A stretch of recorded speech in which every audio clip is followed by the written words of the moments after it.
One of our 5 goals at the GOC is destruction, not out of a preference for violence, but driven by the necessity to ensure our survival.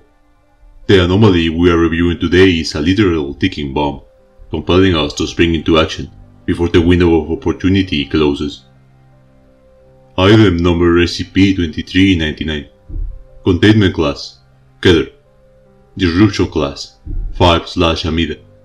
Risk class, 4/Danger. Special containment procedures. Due to SCP-2399's location and nature, physical means of containment are currently impossible. Implanted Foundation agents in major observatories are to contain footage or images of SCP-2399. An ongoing misinformation campaign is in effect, which has thus far been able to completely suppress any knowledge pertaining to SCP-2399 from public awareness. Foundation satellites in orbit around Jupiter are to maintain constant vigilance of SCP-2399's reconstruction efforts, and make all attempts to hinder that process should SCP-2399 reach a minimum of 75% completion. Additionally, a perimeter of long-range electromagnetic jamming satellites, barrier array, has been situated in high Jupiter orbit. Any transmissions intercepted by this array are to be summarily decoded and logged. In the event of SCP-2399 surpassing 75% completion, or an information breach in the jamming perimeter, necessary Foundation personnel will engage Protocol Legionnaire 5.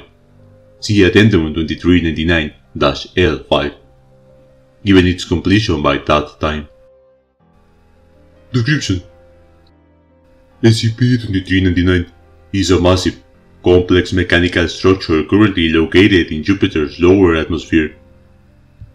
Since its visual discovery in 1963, SCP-2399 has been observed to use highly advanced antimatter-based weaponry to create spatial disruptions and devastating atmospheric, observable as a large red vortex, commonly known as the Great Red Spot. SCP-2399 appears to be damaged, possibly due to an impact with the moon Io, before coming to rest in its current position. SCP-2399 has been observed releasing a multitude of small, octopoid repair drones in efforts to repair the damage it has taken. Some of these drones will remain near SCP-2399, while others will patrol nearby moons or deeper into the gases of Jupiter itself in search of parts that SCP-2399 is missing.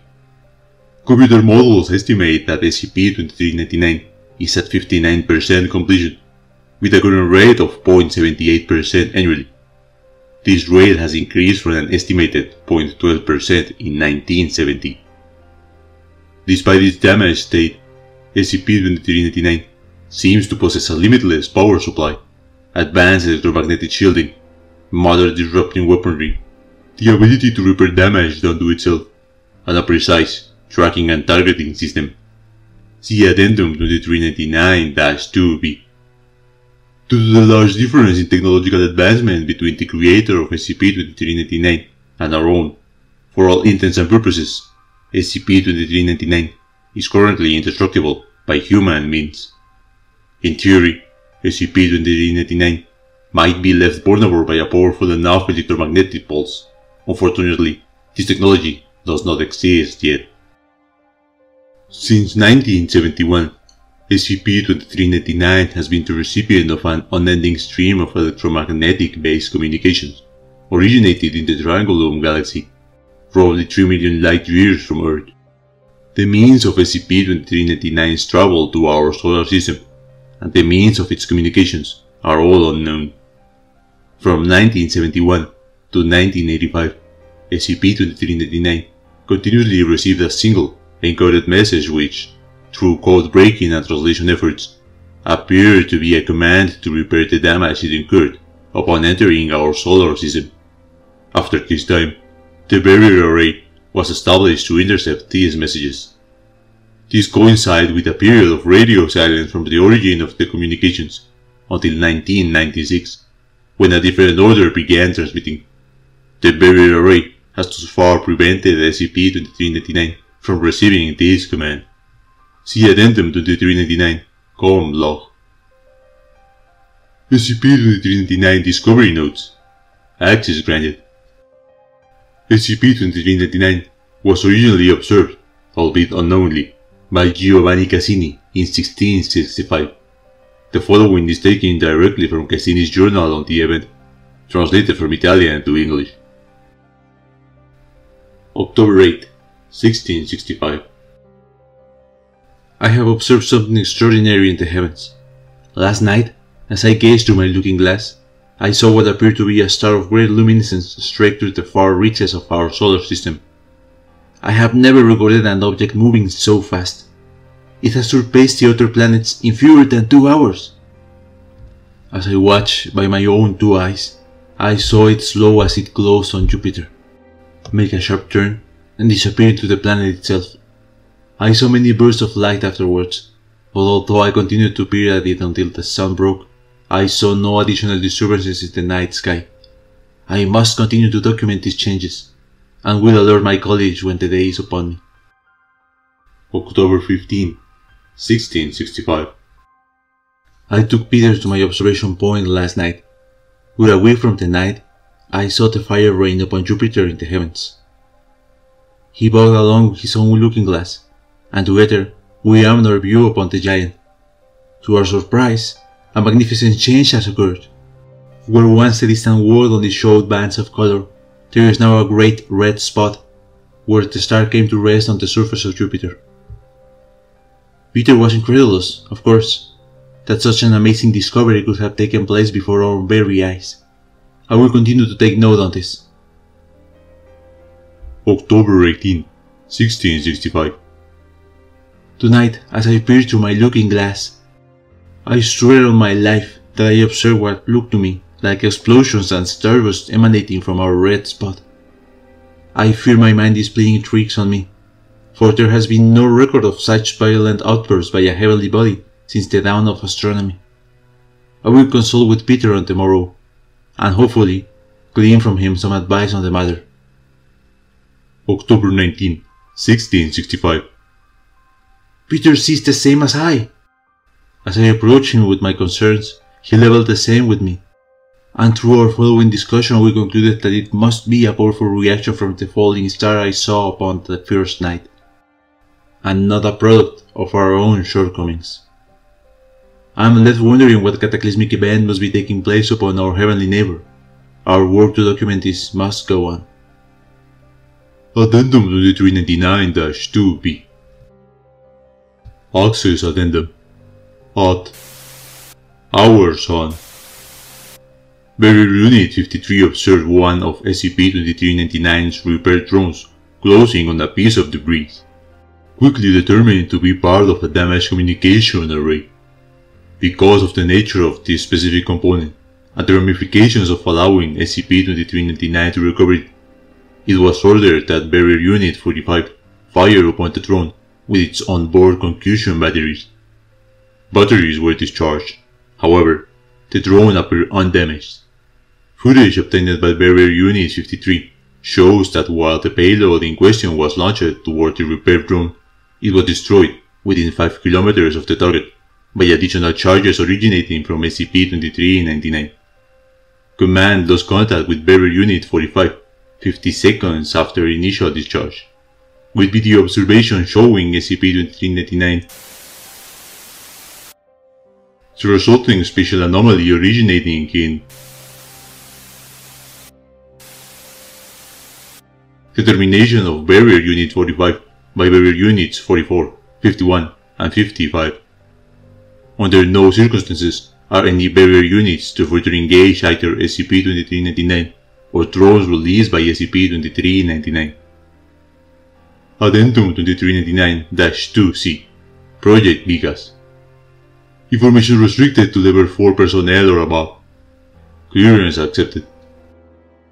After the events of it was decided that necessary force would be authorized to destroy or incapacitate SCP-2399, using Foundation resources as well as resources from 45 nations, notably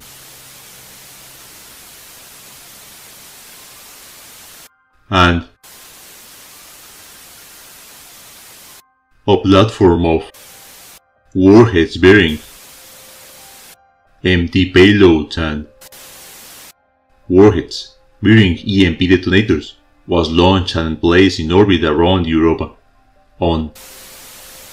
at hours with orders from 15 heads of state and 05, 05, 05, 05, and 05. The entire payload of Project Gigas was launched towards SCP-2399. Efforts to develop alternative methods of eliminating SCP-2399 are currently underway. The repair of SCP-1396 has been proposed, but has been deemed currently unfeasible. Addendum 2399-L5. Information restricted to Level 4 personnel or above. Clearance accepted. So, SCP-2399.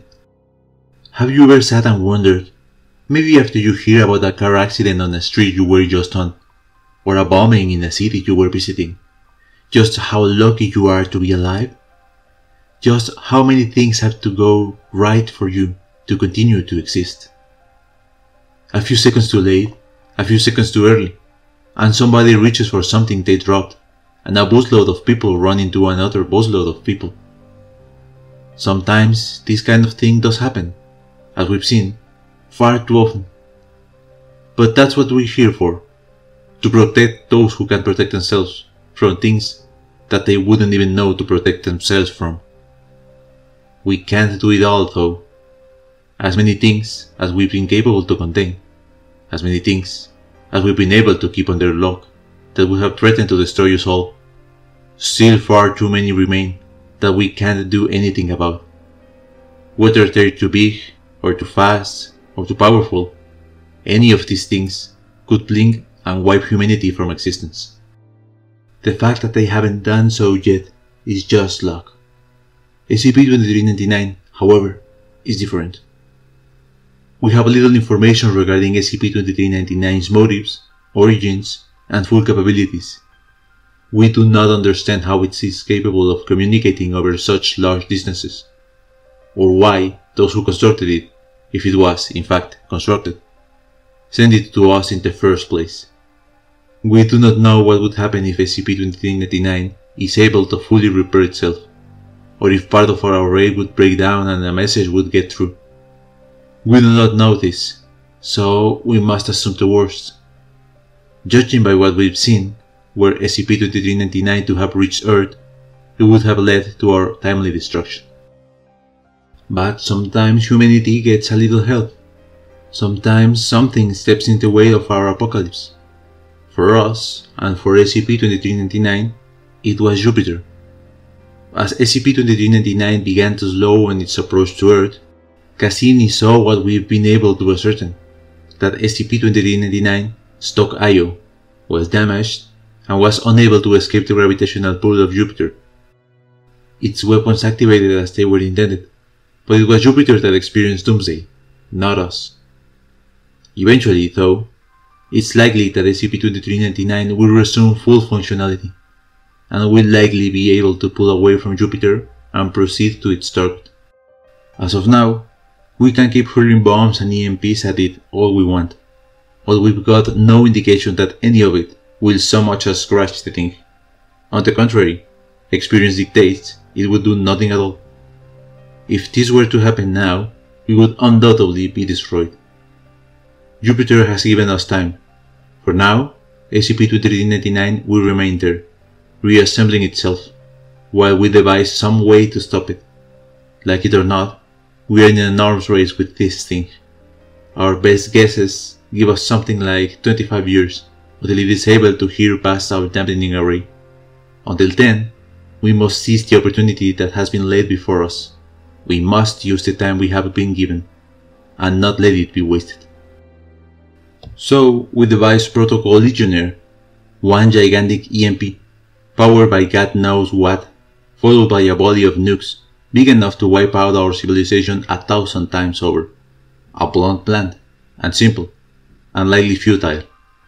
Our researchers and researchers around the globe have yet to devise even a way to deliver that kind of pulse. let alone a way to power it. There is no indication whatsoever that we will be able to complete Legionnaire on time, or if it will do what is intended once it is completed. But we must try. We must do something. Even if we have to drain our banks and empty our minds, we must try. Not often do we get a chance to see the swerving boss that will end our lives and step out of the way. Jupiter, unknowingly, has offered us that chance. I suggest we take it. Randall McAllen, Director, Barrier Project, Site. Addendum 2399-com log. Information restricted to level 4 personnel or above. All messages logged are to be understood as having repeated themselves continuously until either a new message is logged or a logged instance of radio silence. 1971. Unit is damaged. Repair. 1985. Updating orders. Maintain position. Repair. 1985. Period of radio silence. Barrier array is established. 1996. Unit is out of range of target. Proceed to planet number 3 in system. Repair. 2015. Unit is out of range of target. Proceed to planet number 3 in system.